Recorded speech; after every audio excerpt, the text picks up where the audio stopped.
नमस्कार। स्वागत है आपका विकास जाजिम शो में। आज हम राजस्थान राज्य राजनीति यानी राजस्थान स्टेट पॉलिटी के एक महत्वपूर्ण विषय को बहुत आसान भाषा में समझने जा रहे हैं। आज का विषय है राजस्थान की विधानसभाएं, पहली से लेकर 16वीं तक। देखेंगे कि कैसे समय के साथ राजस्थान की राजनीति और विधानसभा का स्वरूप बदला है। ये समझना जरूरी है कि आज की जो राजनीतिक स्थिति है उसकी जड़ें कहाँ हैं। बिल्कुल। और हमारे पास जो ऐतिहासिक जानकारी उपलब्ध है उसी के आधार पर हम एक एक करके हर विधानसभा के मुख्य पड़ावों को समझने की कोशिश करेंगे। हाँ, जैसे कि चुनाव कब हुए, कौन जीता, जी, कौन सी पार्टी जीती, कौन मुख्यमंत्री बने और उस दौरान क्या खास घटनाएं घटी। कोशिश यही रहेगी कि इसे सरल तरीके से पेश किया जाए, जैसे स्कूल में पढ़ते हैं ना, वैसे। बढ़िया। तो चलिए सफर शुरू करते हैं पहली विधानसभा से। इसका कार्यकाल था 1952 से 1957 तक। चुनाव हुए जनवरी 1952 में। तब कुल सीटें थीं 160। 160 सीटें। और इन पहले चुनावों में कांग्रेस जो है वो 82 सीटों के साथ सबसे बड़ी पार्टी बनकर उभरी। अच्छा, कांग्रेस। जी। और एक राम राज्य परिषद नाम की पार्टी थी, उसे भी 24 सीटें मिली थी। और पहले जो निर्वाचित मुख्यमंत्री बने, मतलब जिन्हें जनता ने चुना, वो थे टीकाराम पालीवाल। लेकिन एक बात जो काफी दिलचस्प और अक्सर पूछी भी जाती है कि उस समय के मनोनीत मुख्यमंत्री जयनारायण व्यास वो अपना पहला चुनाव हार गए थे। सही कहा। ये दिखाता है कि राजनीति शुरुआत से ही कितनी अप्रत्याशित रही है। मतलब जो मनोनीत मुख्यमंत्री थे वो चुनाव हार गए। हाँ, हालांकि जयनारायण व्यास बाद में किशनगढ़ सीट पर एक उपचुनाव हुआ, उसमें जीत गए और नवंबर 1952 में मुख्यमंत्री बन गए। अच्छा, तो फिर टीकाराम पालीवाल का क्या हुआ? तब टीकाराम पालीवाल को उप मुख्यमंत्री मतलब डिप्यूटी सीएम बनाया गया। अच्छा, तो पोजीशन बदल गई। इस पहली विधानसभा से जुड़ी और क्या खास बातें जो याद रखनी चाहिए? देखिए, तय बातें हैं, जैसे विधानसभा के पहले अध्यक्ष थे नरोत्तम लाल जोशी, विपक्ष के नेता थे जसवंत सिंह बीकानेर से। और पहली बैठक हुई थी 29 मार्च 1952 को जयपुर के सवाई मानसिंह टाउन हॉल में, जिसे आज पुराना विधानसभा भवन भी कहते हैं। और उपचुनाव बहुत हुए थे इसमें शायद। हाँ, ये बहुत महत्वपूर्ण बात है। इस विधानसभा के कार्यकाल में 17 उपचुनाव हुए। 17, जो आज तक किसी एक विधानसभा में हुए सबसे ज्यादा उपचुनाव हैं। 17 उपचुनाव। इसका मतलब है कि काफी सीटें खाली हुई होंगी या नतीजे बदले होंगे। हाँ, ये उस समय की राजनीतिक अस्थिरता को भी दिखाता है कहीं ना कहीं। और इसी दौरान एक और महत्वपूर्ण घटना हुई। बांसवाड़ा उपचुनाव में श्रीमती यशोदा देवी जीती और वो राज्य की पहली महिला विधायक बनी। अच्छा, पहली महिला विधायक यशोदा देवी। जी। ये कब की बात है? ये 1953 की बात है। फिर 1954 में मोहनलाल सुखाड़िया मुख्यमंत्री बने। वो उस समय काफी युवा थे और फिर तो वो लगातार 17 साल तक मुख्यमंत्री रहे। 17 साल, ये तो बहुत लंबा कार्यकाल है। जी हाँ। और उन्हीं की सरकार में कमला बेनीवाल राज्य की पहली महिला मंत्री बनी, उप मंत्री के तौर पर। और सीटों की संख्या भी बढ़ी थी इसी दौरान। जी। 1956 में जब अजमेर मेरवाड़ा का राजस्थान में विलय हुआ तो वहां की जो धारा सभा थी उसकी 30 सीटें भी राजस्थान विधानसभा में जुड़ गईं। अच्छा। तो इससे कुल सीटें 160 से बढ़कर 190 हो गईं। तो कुल मिलाकर देखें तो इस पहली विधानसभा ने 3 मुख्यमंत्री देखे, टीकाराम पालीवाल, जयनारायण व्यास और मोहनलाल सुखाड़िया। ये शुरुआती दौर था जिसमें काफी बदलाव हुए। ठीक है। इसके बाद आई दूसरी विधानसभा 1957 से 1962 तक। जी। तब तक सीटें बढ़कर 176 हो चुकी थी, है ना? हाँ, 176 सीटें। इस बार कांग्रेस ने 119 सीटें जीतकर अपनी स्थिति और मजबूत कर ली। मतलब कांग्रेस का दबदबा बढ़ा। जी। रामनिवास मिर्धा विधानसभा अध्यक्ष बने और उनका कार्यकाल अध्यक्ष के तौर पर सबसे लंबा रहा है, ये भी एक फैक्ट है। सबसे लंबा कार्यकाल अध्यक्ष का। और एक और रिकॉर्ड इस विधानसभा के नाम है। इसमें सबसे ज्यादा बैठकें हुई, 306 बैठकें। मुख्यमंत्री मोहनलाल सुखाड़िया ही रहे, तो एक तरह की स्थिरता इस दौरान दिखी। फिर आई तीसरी विधानसभा 1962 से 1967 तक। सीटें उतनी रहीं 176, लेकिन इस बार चुनाव के नतीजों में कुछ नया देखने को मिला। हाँ बिल्कुल। कांग्रेस को मिली तो 88 सीटें, जो सबसे ज्यादा थीं, लेकिन एक नई पार्टी, स्वतंत्र पार्टी, 36 सीटों के साथ दूसरी सबसे बड़ी पार्टी बनकर उभरी।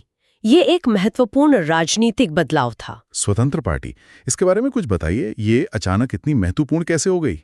ये जो स्वतंत्र पार्टी थी, इसकी स्थापना सी राजगोपालाचारी ने की थी और इसे उस समय मतलब सामंतों और पूर्व राज परिवारों से जुड़ी पार्टी माना जाता था। अच्छा। राजस्थान में इसका नेतृत्व जयपुर की महारानी गायत्री देवी कर रही थीं। तो इसका उभरना ये दिखाता है कि कांग्रेस के अलावा भी राजनीतिक विकल्प धीरे धीरे तैयार हो रहे थे। तो एक तरह से कांग्रेस के विरोध में एक मजबूत विपक्ष खड़ा हो रहा था, कह सकते हैं। इस विधानसभा में भी अध्यक्ष रामनिवास मिर्दा और मुख्यमंत्री मोहनलाल सुखाड़िया ही रहे। चलिए अब बात करते हैं चौथी विधानसभा की, 1967 से 1972। जी। इसमें सीटों की संख्या बढ़कर 184 हो गई और यहीं से राजस्थान की राजनीति में एक बड़ा मोड़ आया, है ना? बिल्कुल, ये चुनाव बहुत ही कांटे का था। कांग्रेस को मिली 89 सीटें, जो बहुमत के लिए जरूरी आंकड़े से कम थीं। कितनी कम थी? बहुमत के लिए 92 चाहिए थीं, मिली 89, 3 कम। स्वतंत्र पार्टी को 48 और भारतीय जनसंघ, जो बाद में बीजेपी बनी, उसको 22 सीटें मिली। मतलब कांग्रेस पहली बार अपने दम पर सरकार बनाने की स्थिति में नहीं थी। तो फिर क्या हुआ? सरकार कैसे बनी? बड़ा संकट रहा होगा। हाँ, संकट तो था ही, और यहीं पर पहली बार राज्य में राष्ट्रपति शासन लगाना पड़ा। पहला राष्ट्रपति शासन 1967 में। जी। राष्ट्रपति शासन का मतलब होता है जब राज्य सरकार काम नहीं कर पाती या बन नहीं पाती तो कुछ समय के लिए केंद्र सरकार सीधे राज्य का शासन संभाल लेती है। ये 13 मार्च 1967 से 26 अप्रैल 1967 तक, मतलब लगभग 1.5 महीने चला। फिर बाद में मोहनलाल सुखाड़िया ने किसी तरह विधायकों को जुटाकर बहुमत साबित किया और सरकार बनाई, लेकिन 1971 में उन्होंने इस्तीफा दे दिया और बरकतुल्ला खां मुख्यमंत्री बने। अच्छा। और इसी विधानसभा में पहली बार राज्य मंत्री और संसदीय सचिव जैसे पद भी बनाए गए। तो इस विधानसभा ने भी 2 मुख्यमंत्री देखे, मोहनलाल सुखाड़िया और बरकतुल्ला खां। इसके बाद 5वीं विधानसभा 1972 से 1977 के चुनाव हुए। हाँ, और इस बार माहौल बिल्कुल अलग था। 1971 में भारत ने पाकिस्तान पर जीत हासिल की थी, बांग्लादेश का निर्माण हुआ था। हाँ। इंदिरा गांधी की लोकप्रियता चरम पर थी। बिल्कुल, पूरे देश में कांग्रेस की लहर थी और राजस्थान में कांग्रेस को 145 सीटें मिली 184 में से। ये एक बहुत बड़ी जीत थी। जबरदस्त जीत थी। बरकतुल्ला खां मुख्यमंत्री बने रहे, लेकिन उनके निधन के बाद हरिदेव जोशी मुख्यमंत्री बने। लेकिन इसी विधानसभा के दौरान देश में आपातकाल, मतलब इमरजेंसी भी लगा था। सही। 25 जून 1975 को देश में राष्ट्रीय आपातकाल लगा दिया गया। इसका असर ये हुआ कि इस विधानसभा का कार्यकाल 1 साल के लिए बढ़ा दिया गया। अच्छा, कार्यकाल बढ़ाया गया था? जी। इसलिए ये राजस्थान के इतिहास में सबसे लंबे कार्यकाल वाली विधानसभा बन गई। इसमें सबसे ज्यादा 13 सत्र भी हुए। लेकिन 1977 में जब केंद्र में जनता पार्टी की सरकार आई, मोरारजी देसाई प्रधानमंत्री बने, तो उन्होंने कई राज्यों की कांग्रेस सरकारों को बर्खास्त कर दिया। अच्छा, उनमें राजस्थान भी शामिल था? हाँ, राजस्थान भी शामिल था और राज्य में दूसरी बार राष्ट्रपति शासन लगा 30 अप्रैल 1977 से 21 जून 1977 तक। और फिर आए छठी विधानसभा के चुनाव 1977 से 1980 तक। इसने तो इतिहास ही बदल दिया। बिल्कुल। पहली बात तो ये कि इसी विधानसभा से सीटों की संख्या बढ़कर 200 हुई, जो आज तक है। हाँ, ये महत्वपूर्ण है। 200 सीटें छठी विधानसभा से शुरू हुई। जी। और आपातकाल के बाद हुए चुनाव थे तो कांग्रेस के खिलाफ जबरदस्त माहौल था। जनता पार्टी, जो कई विपक्षी दलों का एक तरह से गठबंधन थी, उसे 151 सीटें मिली 200 में से। 151, ये तो प्रचंड बहुमत था। हाँ, और कांग्रेस सिर्फ 41 सीटों पर सिमट गई। ये राजस्थान के इतिहास में पहली बार था जब कोई गैर कांग्रेसी सरकार बनी। और मुख्यमंत्री बने भैरों सिंह शेखावत, राजस्थान के पहले गैर कांग्रेसी मुख्यमंत्री। जी हाँ, और विधानसभा अध्यक्ष भी पहली बार गैर कांग्रेसी बने, महारावल लक्ष्मण सिंह। बाद में गोपाल सिंह भी अध्यक्ष रहे इसी में। लेकिन ये सरकार भी अपना कार्यकाल पूरा नहीं कर पाई। इसमें सबसे कम केवल 6 सत्र ही हुए। 1980 में केंद्र में फिर से इंदिरा गांधी के नेतृत्व में कांग्रेस की सरकार आ गई। हाँ, सत्ता परिवर्तन हुआ केंद्र में। और उन्होंने फिर जनता पार्टी की राज्य सरकारों को बर्खास्त कर दिया। राजस्थान में तीसरी बार राष्ट्रपति शासन लगा 17 फरवरी 1980 से 5 जून 1980 तक। तो ये विधानसभा भी 5 साल से पहले ही भंग हो गई? जी। और राज्य में पहली बार मध्यावधि चुनाव हुए। मतलब समय से पहले चुनाव। तो 7वीं विधानसभा 1980 से 1985 इन्हीं मध्यावधि चुनावों से बनी। इस बार कांग्रेस वापस सत्ता में आई। हाँ, कांग्रेस को 133 सीटें मिली और बीजेपी को 32। लेकिन इस विधानसभा में मुख्यमंत्री पद पर काफी उथल-पुथल रही। कैसे? पहले जगन्नाथ पहाड़िया मुख्यमंत्री बने, जो राजस्थान के पहले अनुसूचित जाति के मुख्यमंत्री थे। ये एक महत्वपूर्ण तथ्य है। हाँ, बिल्कुल। फिर शिवचरण माथुर मुख्यमंत्री बने, लेकिन डीग, जो भरतपुर में है, वहां एक पुलिस फायरिंग की घटना हुई, जिसे डीग गोलीकांड कहा जाता है। काफी विवाद हुआ। अच्छा, उस घटना के कारण? हाँ, उस घटना के बाद उन्हें हटना पड़ा और फिर हीरालाल देवपुरा मुख्यमंत्री बने, जिनका कार्यकाल बहुत ही छोटा रहा है शायद। हाँ, सिर्फ 16 दिन। ये राजस्थान में किसी भी मुख्यमंत्री का आज तक का सबसे छोटा कार्यकाल है। 16 दिन? बाप रे। तो इस एक विधानसभा ने 3 मुख्यमंत्री देखे, जगन्नाथ पहाड़िया, शिवचरण माथुर और हीरालाल देवपुरा। काफी अस्थिरता रही। फिर 8वीं विधानसभा 1985 से 1990। इसमें फिर से कांग्रेस जीती 113 सीटों के साथ। जी, हरिदेव जोशी मुख्यमंत्री बने, लेकिन बाद में उन्हें हटाकर फिर से शिवचरण माथुर को मुख्यमंत्री बना दिया गया। अरे, फिर से शिवचरण माथुर? हाँ, तो मतलब इस दौर में भी कांग्रेस के अंदरूनी समीकरण बदलते रहे। इस विधानसभा में 2 अध्यक्ष भी रहे, हीरालाल देवपुरा और गिरिराज प्रसाद तिवारी। अब नवी विधानसभा 1990 से 1992। इसमें तस्वीर फिर बदली। किसी को स्पष्ट बहुमत नहीं मिला था। सही कहा। भारतीय जनता पार्टी बीजेपी 85 सीटें जीतकर सबसे बड़ी पार्टी बनी, लेकिन बहुमत नहीं था। तो सरकार कैसे बनी? बीजेपी ने जनता दल के 55 सदस्यों के सहयोग से सरकार बनाई और भैरों सिंह शेखावत दूसरी बार मुख्यमंत्री बने। ये राज्य की दूसरी गैर कांग्रेसी सरकार थी। मतलब गठबंधन सरकार? जी, गठबंधन सरकार। अध्यक्ष थे हरिशंकर भाबड़ा। लेकिन ये गठबंधन भी ज्यादा नहीं चला। इस विधानसभा में अब तक की सबसे कम बैठकें हुईं, सिर्फ 95। ये सरकार क्यों गिरी? उस समय देश में राम मंदिर आंदोलन तेज हो रहा था। इसी मुद्दे पर मतभेद के कारण जनता दल ने भाजपा से समर्थन वापस ले लिया, सरकार अल्पमत में आ गई। और फिर बाबरी कांड हुआ? हाँ, 1992 में बाबरी मस्जिद विध्वंस की घटना हुई। उसके बाद केंद्र सरकार ने राजस्थान समेत भाजपा शासित कई राज्यों की सरकारों को बर्खास्त कर दिया। फिर से बर्खास्त? जी, और राज्य में चौथी बार राष्ट्रपति शासन लगा, 15 दिसंबर 1992 से 3 दिसंबर 1993 तक, लगभग 1 साल। ये सबसे लंबा राष्ट्रपति शासन था शायद? हाँ, ये अब तक का सबसे लंबा राष्ट्रपति शासन रहा है और ये विधानसभा भी समय से पहले भंग हुई और राज्य में दूसरी बार मध्यावधि चुनाव हुए। तो 10वीं विधानसभा 1993 से 1998 इन दूसरे मध्यावधि चुनावों के बाद बनी। इसमें भाजपा 95 सीटें जीतकर सबसे बड़ी पार्टी रही, बहुमत से थोड़ा दूर थी, लेकिन निर्दलीय विधायकों के सहयोग से सरकार बना ली। भैरों सिंह शेखावत तीसरी बार मुख्यमंत्री बने और इस बार उन्होंने कार्यकाल पूरा किया। हाँ, इस बार उन्होंने अपना 5 साल का कार्यकाल पूरा किया। इस विधानसभा में 3 अध्यक्ष रहे, हरिशंकर भाबड़ा, शांतिलाल चपेलोत और समर्थ लाल मीणा। ठीक है। अब 11वें विधानसभा 1998 से 2003। इसमें कांग्रेस की जबरदस्त वापसी हुई। हाँ, बहुत जबरदस्त। कांग्रेस ने 153 सीटें जीतीं, 200 में से 153। ये पहली बार था जब किसी पार्टी को राज्य में 3/4 बहुमत मिला था। 3/4 बहुमत? जी, और अशोक गहलोत पहली बार मुख्यमंत्री बने। अशोक गहलोत का पहला कार्यकाल? हाँ, अध्यक्ष थे परसराम मदेरणा। और इसी विधानसभा में एक और नई चीज हुई। पहली बार इलेक्ट्रॉनिक वोटिंग मशीन यानी ईवीएम का इस्तेमाल शुरू हुआ। अच्छा, ईवीएम 11वीं विधानसभा से शुरू हुई? हाँ, लेकिन अभी ये पूरे राज्य में नहीं था, कुछ चुनिंदा जगहों पर प्रयोग के तौर पर शुरू हुआ था। समझ गया। फिर आई 12वीं विधानसभा 2003 से 2008 और इस बार बीजेपी ने इतिहास रचा। बिल्कुल, वसुंधरा राजे के नेतृत्व में बीजेपी ने पहली बार अपने दम पर पूर्ण बहुमत हासिल किया, 120 सीटें मिली। ये बीजेपी का पहला स्पष्ट बहुमत था राजस्थान में। जी हाँ, और वसुंधरा राजे राज्य की पहली महिला मुख्यमंत्री बनी।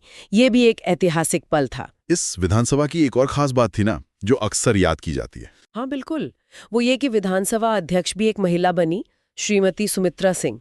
वो राज्य की पहली महिला विधानसभा अध्यक्ष थीं। अच्छा। और उस समय राज्यपाल भी महिला थीं, श्रीमती प्रतिभा पाटिल, जो बाद में देश की राष्ट्रपति भी बनी।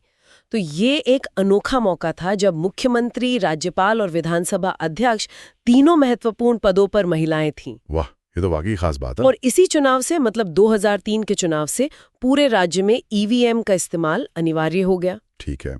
13वीं विधानसभा 2008 से 2013, इसमें फिर किसी को स्पष्ट बहुमत नहीं मिला। हाँ, कांटे की टक्कर थी।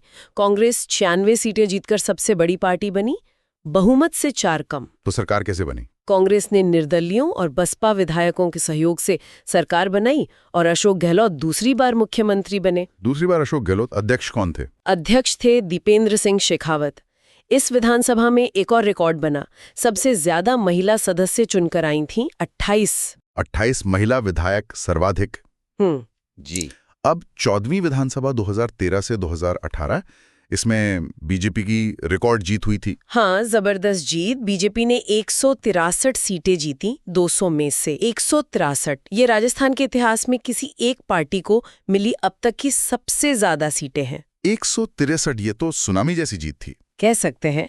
वसुंधरा राजे दूसरी बार मुख्यमंत्री बनी, अध्यक्ष थे कैलाश मेघवाल। और इसी चुनाव में वो नोटा वाला बटन भी आया था ना? हाँ, सही याद दिलाया। इसी चुनाव में पहली बार ईवीएम में नोटा यानी नन ऑफ द अबव का बटन जोड़ा गया। मतलब अगर मतदाता को कोई भी उम्मीदवार पसंद नहीं है तो वो नोटा का बटन दबा सकता है। ये भी एक महत्वपूर्ण बदलाव था चुनाव प्रक्रिया में। इसके बाद 15वीं विधानसभा 2018 से 2023 के चुनाव हुए। जी, 7 दिसंबर 2018 को चुनाव हुए 199 सीटों पर, क्योंकि रामगढ़ सीट पर उम्मीदवार के निधन के कारण चुनाव बाद में हुआ था। हाँ। इन चुनावों में कांग्रेस ने सरकार बनाई और अशोक गहलोत तीसरी बार मुख्यमंत्री बने। तीसरी बार। कुछ आंकड़े इस चुनाव के? हाँ, कुल मतदान लगभग 74.69% रहा था। नोटा का प्रयोग भी लगभग 1.5% यानी 1.41% मतदाताओं ने किया। कुल 27 महिला विधायक चुनी गई, पिछली बार से 1 कम। और एक नई पार्टी राष्ट्रीय लोकतांत्रिक पार्टी आरएलपी को नए राज्य दल का दर्जा भी मिला और इस चुनाव में मैंडेटरी वेरिफिकेशन पद्धति भी लागू की गई थी। अच्छा, और अब बात करते हैं वर्तमान यानी 16वीं विधानसभा की, जो दिसंबर 2023 से चल रही है। जी, इसके चुनाव 25 नवंबर 2023 को हुए। ये भी 199 सीटों पर हुए थे, क्योंकि श्री गंगानगर की करणपुर सीट पर कांग्रेस उम्मीदवार के निधन के कारण चुनाव स्थगित हो गया था, जो बाद में जनवरी 2024 में हुआ। हाँ, वो करणपुर वाला मामला काफी चर्चा में रहा था। जी, इस बार कुल मतदान 75.45% रहा, जो पिछले 15वीं विधानसभा से थोड़ा ज्यादा है। और इसमें महिलाओं के मतदान का प्रतिशत पुरुषों से ज्यादा था, ये बात काफी चर्चा में रही। हाँ, ये एक महत्वपूर्ण रुझान देखने को मिला। महिला मतदान प्रतिशत रहा 74.72%, जबकि पुरुष मतदान प्रतिशत था 74.53%। मामूली अंतर है, लेकिन ज्यादा था। दिलचस्प है। नोटा का क्या रहा? नोटा का प्रयोग इस बार थोड़ा कम हुआ, लगभग 0.96%। और अभी की स्थिति क्या है जून 2024 के हिसाब से? अभी की स्थिति ये है कि भारतीय जनता पार्टी 118 सीटों के साथ सबसे बड़ी पार्टी है और सरकार में है। कांग्रेस के पास 66 सीटें हैं। इनके अलावा भारत आदिवासी पार्टी बैप के पास 4, बहुजन समाज पार्टी बीएसपी के पास 2, राष्ट्रीय लोक दल आरएलडी के पास 1 और 8 निर्दलीय विधायक हैं। और एक सीट शिव बाड़मेर से, जो विधायक थे, उनके इस्तीफे के कारण अभी रिक्त है। अच्छा, तो ये था राजस्थान की विधानसभाओं का पहली से 16वीं तक का एक पूरा सफर। हमने देखा कि कैसे शुरुआती दौर में कांग्रेस का दबदबा रहा, फिर धीरे धीरे विपक्ष मजबूत हुआ। हाँ, गैर कांग्रेसी सरकारें बनी, गठबंधन का दौर आया, कई बार राजनीतिक अस्थिरता के कारण राष्ट्रपति शासन भी लगा। बिल्कुल, और सीटों की संख्या भी 160 से बढ़कर 200 तक पहुंची। जी, ये पूरा सफर दिखाता है कि राजस्थान का लोकतंत्र समय के साथ कैसे, कह सकते हैं, परिपक्व हुआ है। हर चुनाव, हर विधानसभा ने राज्य की राजनीति को एक नई दिशा दी है। हाँ, और ईवीएम और नोटा जैसी तकनीकी चीजों ने भी चुनावों को बदला है। निश्चित रूप से। वाकई, ये जानना बहुत दिलचस्प है कि कैसे पिछले लगभग 70-72 सालों में राजस्थान की राजनीति इतने सारे बदलावों से गुजरी है। और ये सोचने वाली बात भी है कि इन ऐतिहासिक पैटर्न और बदलावों को देखते हुए आने वाले समय में राजस्थान की राजनीति और लोकतंत्र का स्वरूप कैसा हो सकता है। खैर, ये भविष्य की बात है। यदि आपको ये व्याख्या पसंद आई हो तो हमारे YouTube चैनल विकास जाजिम शो को सब्सक्राइब करें। इस ऑडियो को अपने दोस्तों के साथ शेयर करें और अगर पसंद आया हो तो लाइक जरूर करें। अपने सुझाव और विचार कमेंट बॉक्स में अवश्य लिखें। धन्यवाद।